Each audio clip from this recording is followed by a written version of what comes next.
Hello friends, आज आपके लिए एक इंपॉर्टेंट और यूजफुल टॉपिक। आज हम बात करेंगे अगर किसी व्यक्ति को मेटालिक वाल्व लगा हो, मेटल का वाल्व चेंज किया गया हो वाल्वुलर हार्ट डिजीज वाले पेशेंट में सर्जरी के बाद, तो वो पेशेंट्स की लाइफ कैसी होती है, वो क्या एक्सपेक्ट कर सकते हैं, उनके लॉन्ग टर्म इश्यूज़ क्या होते हैं, वाल्व से रिलेटेड क्लॉटिंग के क्या प्रॉब्लम्स आते हैं, पीटीआईआर रिलेटेड क्या प्रॉब्लम्स आते हैं, उनको क्यों रेगुलर फॉलोअप में रहना ज़रूरी है, गलती या लापरवाही करने से क्या नुकसान हो सकता है, क्या कॉम्प्लिकेशन हो सकते हैं और उसका कैसा खामियाजा भुगतना पड़ सकता है उनको, ये सारी चीज़ों के बारे में बात करेंगे। ये टॉपिक काफ़ी इंपॉर्टेंट और यूजफुल होगा, रिक्वेस्ट करूँगा कि इसे एंड तक देखें। जो लोग हमारे चैनल पे नए हैं उन्हें रिक्वेस्ट करूँगा कि चैनल को सब्सक्राइब करें, हमें मोटिवेट और इंस्पायर करें। यदि आपकी कोई कमेंट्स, क्वेरीज, सजेशंस या कोई पेशेंट रिलेटेड क्वेरीज है या कोई टॉपिक्स पर आप चाहते हैं वीडियोज़ बनाएं, तो नीचे कमेंट सेक्शन में उनके बारे में बता सकते हैं, हम उन्हें कवर करने का प्रयास करेंगे।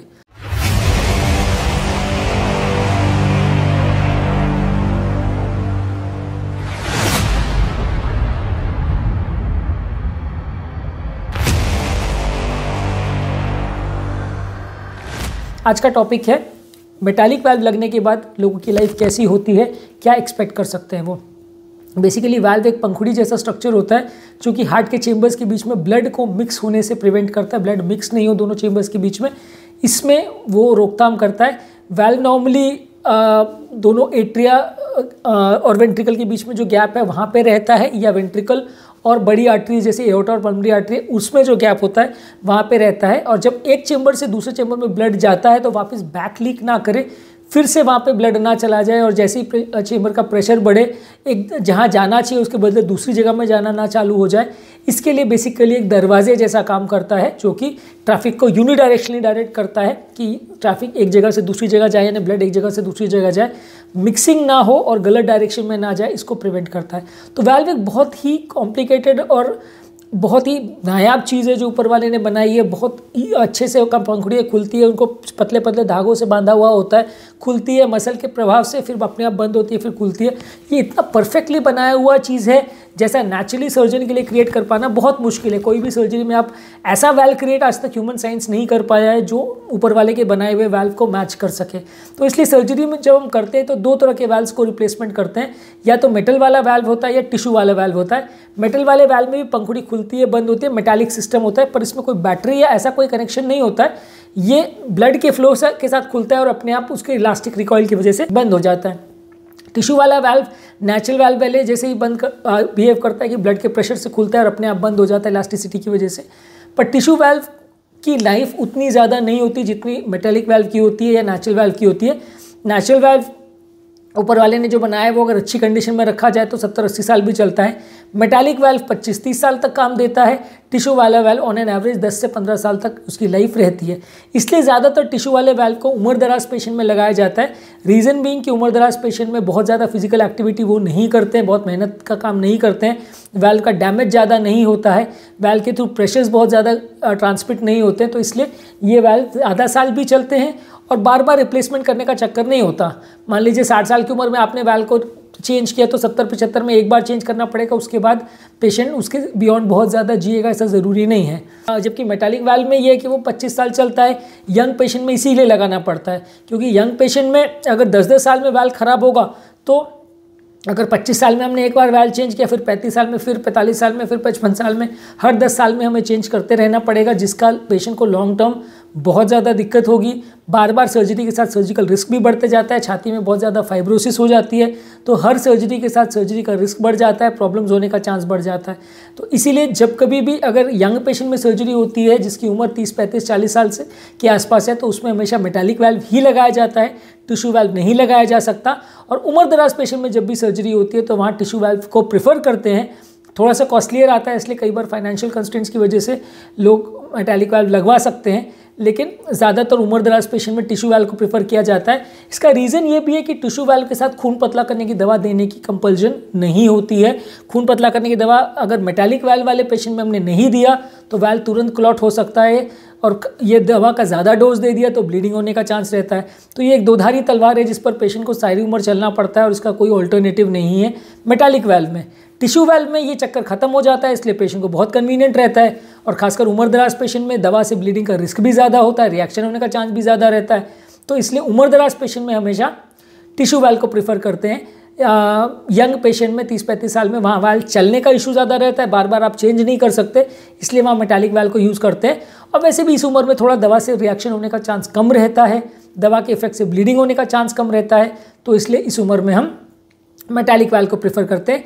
ज़्यादातर ये मेटालिक वाल्व जो हैं टाइटेनियम के, मेटल के या स्टेनलेस स्टील के बनाए हुए होते हैं, तो इसमें एमआरआई का कोई फ़र्क नहीं पड़ता, या कोई मैग्नेटिक करंट के पास अगर आप जाते हैं, इलेक्ट्रोमैग्नेटिक फील्ड के पास जाते हैं तो फ़र्क नहीं पड़ता। पेसमेकर्स वगैरह में ये थोड़ा दिक्कत रहता है कि मेटालिक जो पेसमेकर का कंटेनर रहता है वो कई बार उसका करंट कंडक्शन जो है एमआरआई से या इलेक्ट्रोमैग्नेटिक फील्ड में इफेक्ट हो सकता है। वाल्व में ऐसा नहीं होता है, तो इसलिए वाल्व में आप बेहिचक होकर एमआरआई करवा सकते हैं, उसमें दिक्कत नहीं आएगी। ज़्यादातर मेटालिक वाल्व में सबसे बड़ा एडवांटेज वो यही है कि वो ड्यूरेबल बहुत ज़्यादा रहता है, बार बार रिप्लेसमेंट करने का चक्कर नहीं रहता है। कई कई केस हमने ऐसे भी देखे हैं जो उसमें वाल्व 30-35 साल भी चल जाता है। टिश्यू वाल्व ज़्यादातर उतना लाइफ नहीं दे पाता, इसलिए आप ये डिसीजन सर्जन्स पर छोड़ दें, पर लेकिन आपको एटलीस्ट पता होना चाहिए कि किस केस में मेटालिक वाल्व होगा, किस केस में टिश्यू वाल्व यूज़ होगा। एंटीकोएगुलेशन की जहाँ तक बात है, खून पतला करने की जो दवा है वो कई तरीके की आती है। ज़्यादातर इसमें जो हम यूज़ करते हैं वो विटामिन के एंटागोनिस्ट होते हैं, यानी बॉडी में जो विटामिन के का एक्शन होता है, विटामिन के क्लॉटिंग फैक्टर को बनाने का काम करता है, उसके एक्शन को कम करता है ये। तो ये विटामिन के एंटागोनिस्ट ज़्यादातर वारफरिन या एसिट्रोम करके इस नाम से आते हैं। ये मेडिसिन पेशेंट को लाइफ लॉन्ग लेना पड़ता है, ये मेडिसिन को आप एक दिन भी मिस नहीं कर सकते। ये दिन मेडिसिन को मिस किया और अगर आपका आईएनआर कम हो गया, यानी 2 से कम हो गया आपका आईएनआर, तो वाल्व में क्लॉटिंग का चांस बढ़ जाता है। वहीं अगर पीटीआईएनआर 3 से ज़्यादा हो गया, 3.5 से ज़्यादा हो गया, तो ब्लीडिंग का चांस बढ़ जाता है। अब बेसिकली ये पीटीआईएनआर क्या है? पीटीआईएनआर बेसिकली एक ब्लड टेस्ट है जो ये चेक करता है कि वाल्व के जो हम डोज दे रहे हैं वो एडिक्वेट है कि नहीं। अब ये चेक करना ज़रूरी क्यों है? ये चेक करना ज़रूरी इसलिए है क्योंकि सेम दवा के सेम डोज का अलग अलग व्यक्ति में अलग अलग असर हो सकता है। किसी व्यक्ति की दवा की रिक्वायरमेंट 1 मिलीग्राम की होती है, किसी की 2 मिलीग्राम की, किसी की 5 मिलीग्राम की, किसी की 10।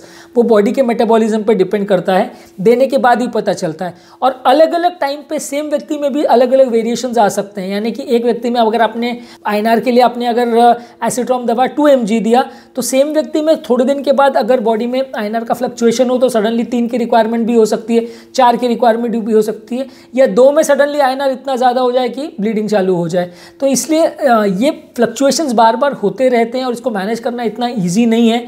इसीलिए इसको हर महीने पेशेंट को एटलीस्ट पीटीआईएनआर करना पड़ता है।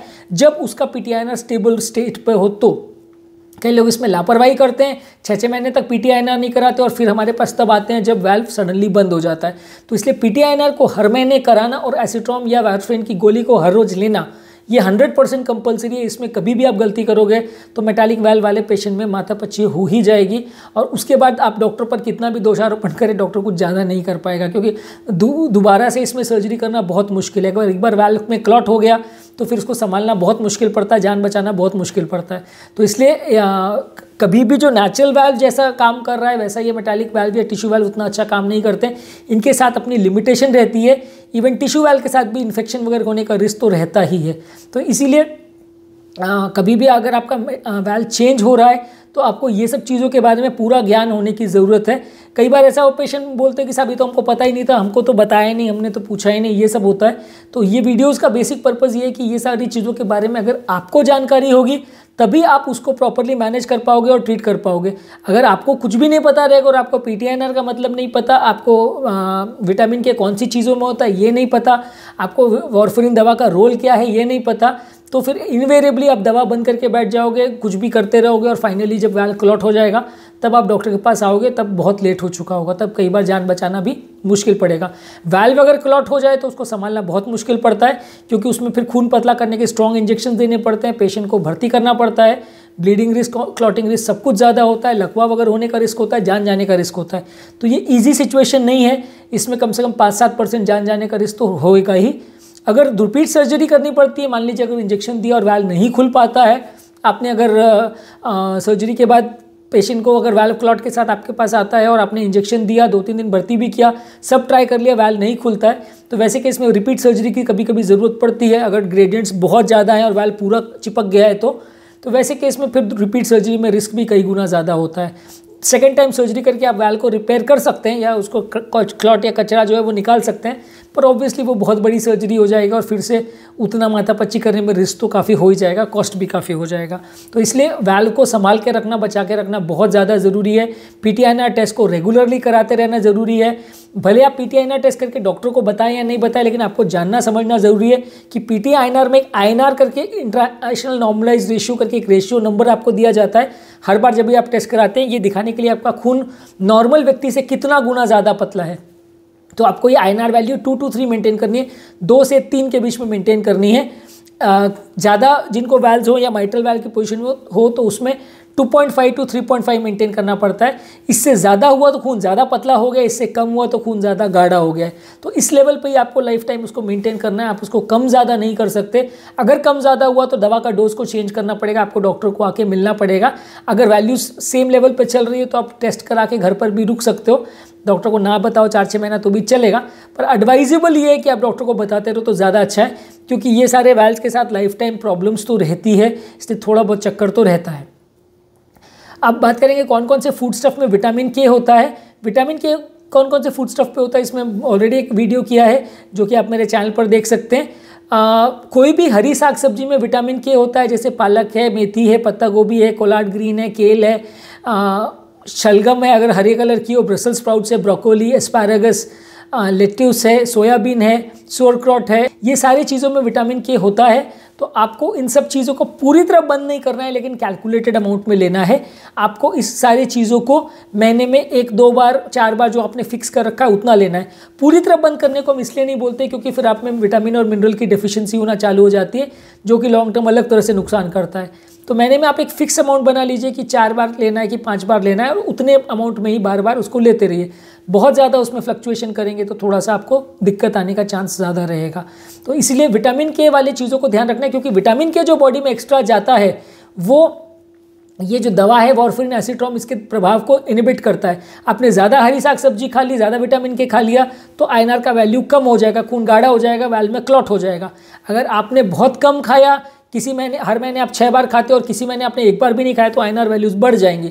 आईएनआर वैल्यू बढ़ जाएगी तो ब्लीडिंग चालू हो जाएगी, फिर उसमें भी जान का खतरा हो जाता है। तो ये वैल्व के साथ हमेशा ये चक्कर रहता है, प्रॉब्लम रहता है। इसीलिए जब तक किसी को वैल्वुलर हार्ट डिजीज़ बहुत बुरा नहीं हो जाए, बहुत ज़्यादा अनमैनेजेबल लेवल्स पर ना पहुँच जाए, तब तक सर्जरी के लिए भड़बड़ाते नहीं हैं। उसमें पेशेंट को कई बार प्रॉब्लम भी आ जाती है सर्जरीज के बाद, तो ध्यान रखने की ज़रूरत है। तो आज के टॉपिक में हमने बात की कि मेटालिक वैल्व के बाद लाइफ कैसी रहती है और क्या क्या चीज़ों का ध्यान रखने की ज़रूरत है। ये सारी ही मेडिसिन लोगों को लाइफ टाइम लेनी पड़ती है, ध्यान रखना बहुत ज़रूरी है। जब भी आपने बंद की, भले वैल्व प्रॉब्लम होने के पहले या बाद में, कभी भी आपने इस दवाइयों को बंद की तो भी आपको दिक्कत आएगी। सबसे ज़्यादा प्रॉब्लम होने का चांस पहले 6-7 महीने में ज़्यादा रहता है। 6-7 महीने के बाद वैल्व के ऊपर नेचुरली एक कोटिंग जम जाती है जिसे एंडोथीलियम बोलते हैं। वो एंडोथीलियाइज अगर वैल्व एक बार हो जाए तो क्लॉटिंग का चांस कंपेरेटिवली कम हो जाता है। ज़्यादातर वैल्व रिलेटेड प्रॉब्लम पहले 6-7 महीने ही ज़्यादा आती है, पर हाँ लाइफ टाइम थोड़ा बहुत रिस्क तो रहता है, वो आपको जानना और समझना ज़रूरी है। आपने जब भी दवा बंद करी फिर से प्रॉब्लम आने का अंदेशा हो जाएगा, इसलिए दवा लाइफ टाइम बंद नहीं होगी। अगर दवा से रिलेटेड कोई प्रॉब्लम होती है, साइड इफेक्ट होता है, दवा का डोज चेंज करना है, कुछ भी करना है, तो आप रेगुलरली अपने कार्डियोलॉजिस्ट को मिलते रहिए। इसमें लापरवाही मत करिए कि इसमें जब ये दवा भी काफ़ी डेंजरस है, इसमें जब कभी भी आप डोज मिस करेंगे या लापरवाही करेंगे तो प्रॉब्लम्स होंगी और प्रॉब्लम्स बहुत ज़्यादा होंगी, उसको संभालना मुश्किल होगा। तो ऑब्वियसली इस टॉपिक को सुन के आपको थोड़ा सा तो डर लगा होगा कि अरे मेटालिक वैल्व मतलब माथापच्ची है, लेकिन जब वैल्व का प्रॉब्लम बुरा हो जाता है और नहीं मैनेज होता है तो करना पड़ता है, मजबूरी में करना पड़ता है। इसीलिए कभी भी वैल्व सर्जरी को प्रीमैच्योरली नहीं करना चाहिए कि पहले स्टेज में वैल्व खराब है और वैल्व चेंज कर दिया, ऐसा नहीं करना चाहिए, क्योंकि वैल्व चेंज करने के बाद अलग तरह की आफतें आती हैं और उनको मैनेज करना कई बार बहुत मुश्किल पड़ता है। क्लॉटिंग का प्रॉब्लम, ब्लीडिंग का प्रॉब्लम, वैल्व में इन्फेक्शन का प्रॉब्लम, ये बड़ा इशू रहता है। अगर आपने लापरवाही की, बॉडी का हाइजीन या साफ सफाई नहीं मेंटेन की, या कोई सर्जरीज के दौरान भी आपने ध्यान नहीं रखा, तो वैल्व के अंदर क्लॉट भी हो सकता है, तो उसको भी ध्यान रखने की ज़रूरत है। उसके अंदर इन्फेक्शन हो सकता है, उसको भी ध्यान रखने की ज़रूरत है।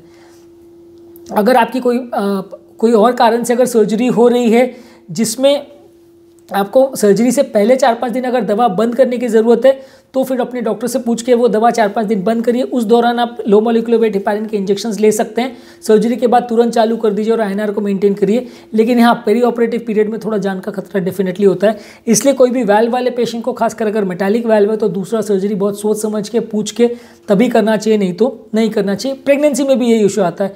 प्रेगनेंसी में भी अगर आपको बच्चे का डिलीवरी करना है तो उस टाइम ब्लीडिंग का रिस्क होता है। तो प्रेगनेंसी में अगर आपको मेटालिक वाल्व लगा है तो पहले 3 महीने में आपको ज़्यादातर कोशिश की जाती है कि एसिट्रोम दवा बंद करके इंजेक्शंस पे ले लें और डिलीवरी से 5 दिन पहले भी दवा को बंद करके इंजेक्शंस पे ले लें।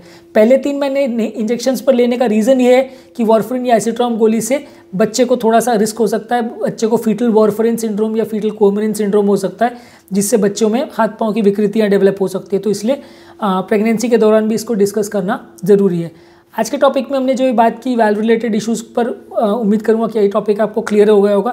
यदि फिर भी आपके कोई कमेंट्स, क्वेरी, सजेशंस या कोई टॉपिक्स पर आप चाहते हैं वीडियोस बनाएं या कोई पेशेंट रिलेटेड क्वेरीज है तो नीचे कमेंट सेक्शन में उनके बारे में बताइए, हम उन्हें कवर करने का ज़रूर प्रयास करेंगे। अंत में मैं डॉक्टर नवीन अग्रवाल तहे दिल से आपका शुक्रिया अदा करूँगा कि आपने इस टॉपिक को एंड तक देखा। जो लोग हमारे चैनल पर नए हैं उन्हें रिक्वेस्ट करूँगा कि चैनल को सब्सक्राइब करें। ऐसा करने से चैनल को कंटिन्यू करने के लिए हमें मोटिवेशन और इंस्पिरेशन मिलती है। यदि आप इस कंटेंट का बहुत डिटेल नहीं चाहते और ब्रीफ समरी देखना चाहते हैं तो यूट्यूब शॉर्ट्स हमारे चैनल पे बहुत सारे हैं, आप उनका में देखकर उस कंटेंट का ब्रीफ समरी को जानकर उसका फ़ायदा ले सकते हैं। Thank you.